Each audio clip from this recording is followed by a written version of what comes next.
মাটির নিচে gallon gallon petrol লুকানো হচ্ছে, বাঁশবাগানে পেট্রোল পাওয়া যাচ্ছে, কবরস্থানে পেট্রোল পাওয়া যাচ্ছে, পাম্পে লম্বা লাইন, আর মন্ত্রী পার্লামেন্টে হাসেন আর বলেন সংকট নেই। কিন্তু আমরা দুঃখিত, বিএনপি মহাসচিব হুমকি দিচ্ছেন, স্বরাষ্ট্রমন্ত্রী বলছেন রাজপন্থের আন্দোলনকে তারা দমন করবেন, এটা আর হবে না, ওইটা হবে না।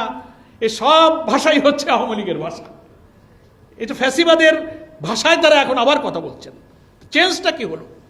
আপনি গণতান্ত্রিক নিয়মতান্ত্রিক দায়িত্বশীল বিরোধী দলকে ভূমিকা পালন করতে দিবেন না। পার্লামেন্টে একটা মুলতবি প্রস্তাব আনা হলো, আপনি টকড আউট করে দিলেন। মাননীয় সংসদ নেতা এবং স্পিকার মহোদয়কে বলবো, আপনারাই পার্লামেন্টে স্বীকার করেছেন বাংলাদেশের সংসদীয় রাজনীতির ইতিহাসে এটাই প্রথম উদাহরণ তৈরি করেছেন যে কখনো সরকারি দল মুলতবি প্রস্তাব আনে না। আপনারা দিনের কার্যসূচি মুলতবি করে আপনারা আবার বিরোধী দলের আনা এই মুলতবি প্রস্তাবের কাউন্টার করার জন্য আপনারা আরেকটা প্রস্তাব এনে আপনারা সেখানে আলোচনা করেছেন এবং সেটা ব্যালেন্স করার জন্য সেটাকেও আপনারা টকড আউট করেছেন। বাংলাদেশের সংসদীয় রাজনীতির ইতিহাসে এই একটা খারাপ নজির আপনারা তৈরি করেছেন যে মুলতবি প্রস্তাবের অধিকার হচ্ছে বিরোধী দলের, সেটাকে আপনার সরকারি দলে গিয়ে আপনি বিরোধী দলকে মোকাবেলা করার জন্য একটা ভোতা হাতিয়ারকে ব্যবহার করেছেন।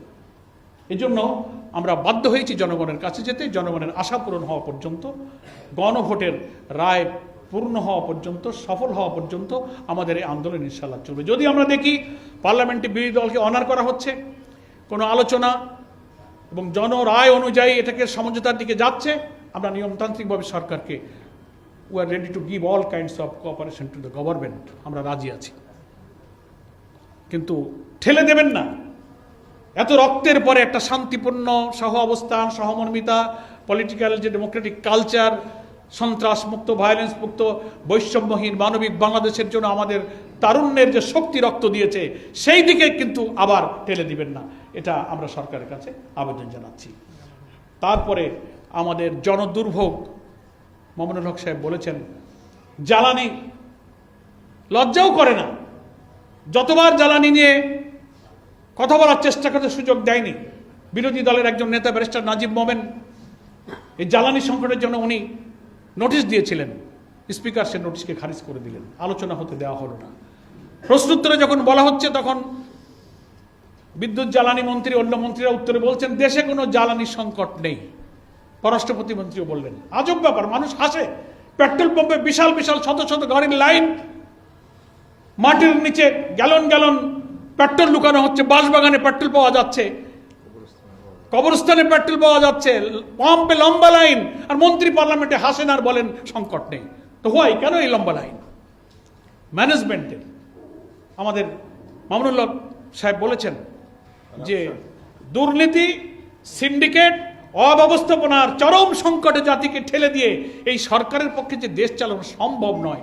ওনারা নিজেদের ভাগ্য বদলাবার ধান্দায় আছেন, জাতির ভাগ্য বদলাবার ধান্দায় ওনারা নাই। এই জন্য হাম কিভাবে আমাদের শিশুদের কষ্ট দিচ্ছে, উদ্বেগ বাড়ছে, নিয়ন্ত্রণ করা যাচ্ছে না। জ্বালানি দ্রব্যমূল্য যেমন বাড়ছে, সামনে বড় মৌসুম, কৃষিতে সেচ সংকট তৈরি হচ্ছে। আজকাল আধুনিক কৃষি যন্ত্রপাতি ব্যবহারের কারণে ধান কাটতে, বাড়িতে আনতে, মাড়াই করতে সব জায়গায় যন্ত্রপাতির ব্যবহার হচ্ছে। এর সবটার ক্রাইসিস হয় হচ্ছে জ্বালানির কারণে। তো কৃষিতে সংকট হবে, দ্রব্যমূল্য বাড়বে, রেমিটেন্সের উপরে প্রভাব পড়বে, যানবাহন আস্তে আস্তে স্থবির হয়ে চলে যাবে। তো এই কারণে সরকার সেদিকে নজর নাই।